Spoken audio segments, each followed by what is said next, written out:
Imagine waking up one day and realizing that everything you've been a part of, everything you've trusted isn't what it seemed.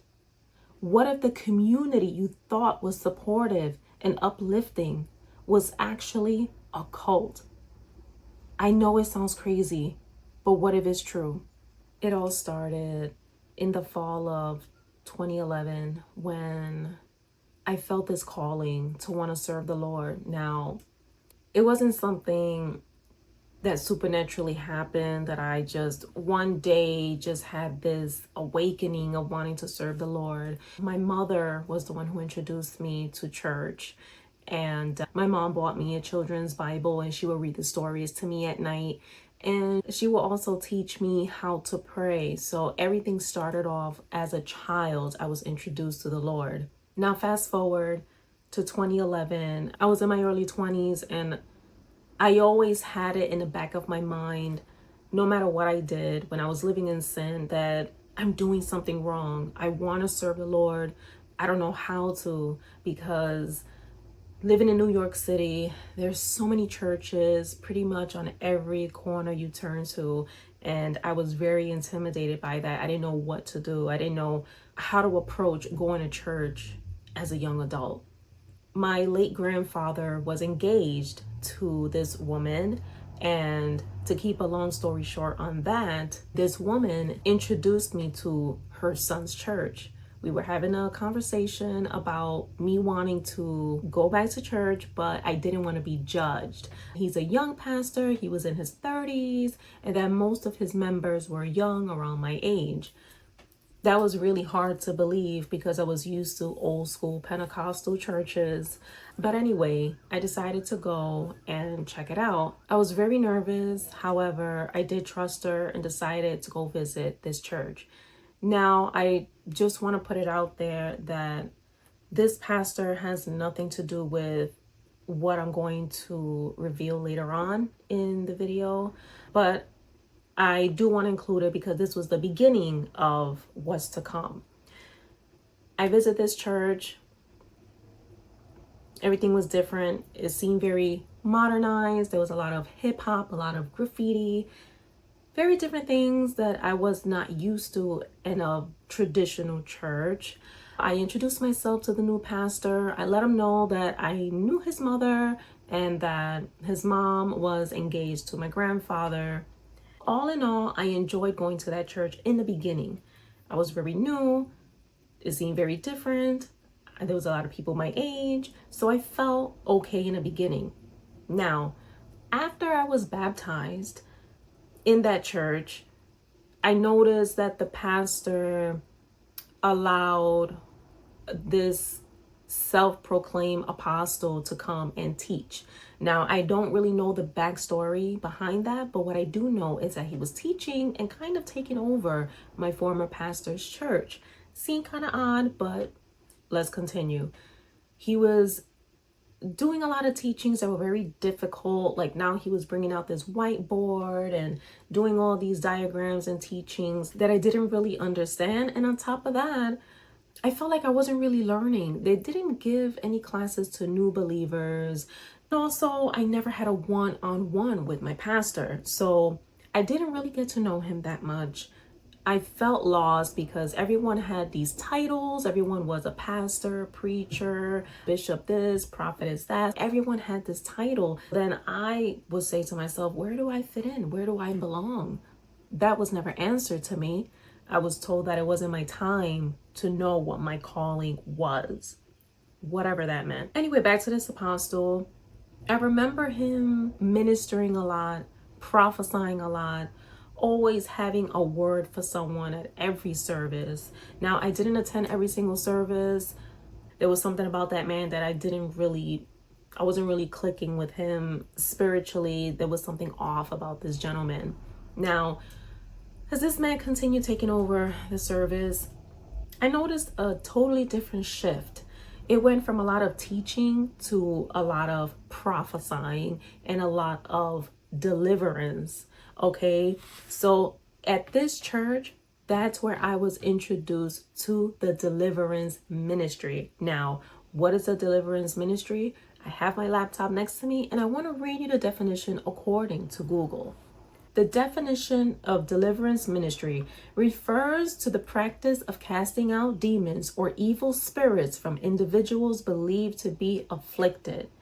The ministry aims to free individuals from the perceived influence of these spirits, enabling them to experience spiritual healing and wholeness.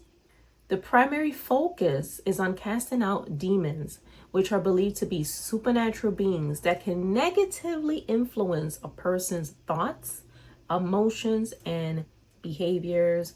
It goes so deep with this deliverance, but I'm going to tell you the short version of what deliverance is because I experienced it. I lived it. Basically, you give your life to Christ. You become a follower of Christ. You get baptized in water, but that is not enough. So even if you are quote unquote living right and you are not purposely sinning, you leave the old things behind, you're reading your word, you're praying, you're fasting, you're fellowshipping, that is not enough because the demons still dwell inside of you. Even though I got baptized, I was believed to have demons. Pretty much everyone in the congregation had demons and they had to be cast out. Therefore, there was a lot of deliverance services that went on during the course of the time that I was in this particular church. Now, this church was in the Bronx, and the pastor, now we're shifting from this apostle to the pastor. Now the pastor is known as an apostle, and he is part of this big demon slayer situation that is all over social, and you can just find them anywhere. I'm not going to name drop because I don't want any slander. I don't want any negative comments going to this particular person's socials or anything like that. We don't want that here. We don't want to send out any hate towards this person. Like I said, this person did not do anything personally to me. I was introduced to the Deliverance Ministry in this particular church, which is why I have to mention it. Now, let's continue. Now, this apostle that was teaching in my former church continue with the deliverance, continue prophesying. He was also prophesying to members of the church on who's going to marry who. Okay, let's talk about it. This apostle also played matchmaker. He almost tried it with me.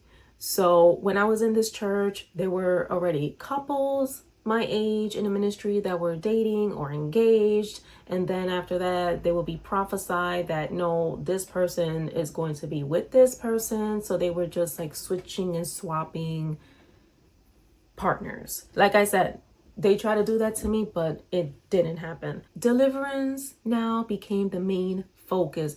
Now people were becoming kind of obsessed with being delivered. So pretty much being delivered, you're not really being delivered. You're still enslaved because now you got to continue maintaining your deliverance, maintaining your freedom. And you have to make sure that you don't open these doors, these windows, give a foothold to the enemy, because as soon as you do that, then more demons are going to enter inside of you. Therefore, the pastors, these demon slayers, or whatever they want to call themselves, now have to cast out these demons from you over and over and over again.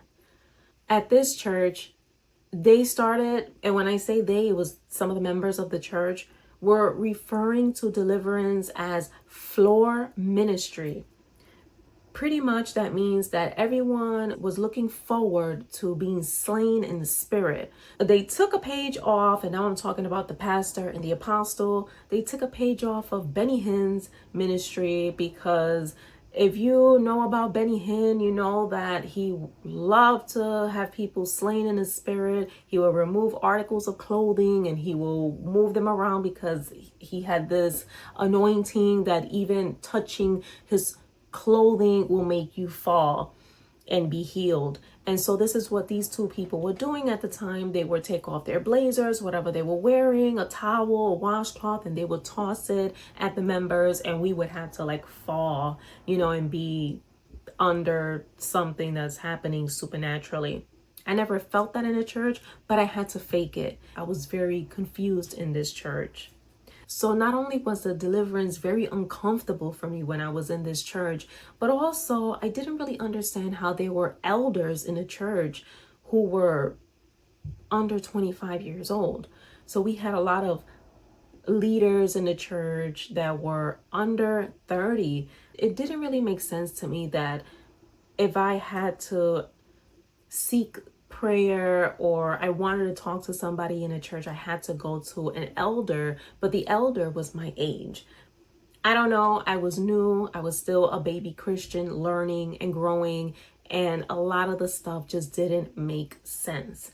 And then I also noticed that I was not tithing. And because I wasn't tithing, no one was really reaching out to me. If I missed a service or 2 or 4, no one would reach out to me. Maybe one guy in the church who was the pastor's co-pastor and treasurer, so he would reach out to me, but none of the ladies would. None of the elders would reach out to me, and the pastor wouldn't reach out to me. But I noticed that if you gave enough tithing and you constantly gave money, then you were kind of in that inner circle as members, leaders. You would, partake in get-togethers, baby showers, and all that stuff. But the rest of us who couldn't give, we were left to the side.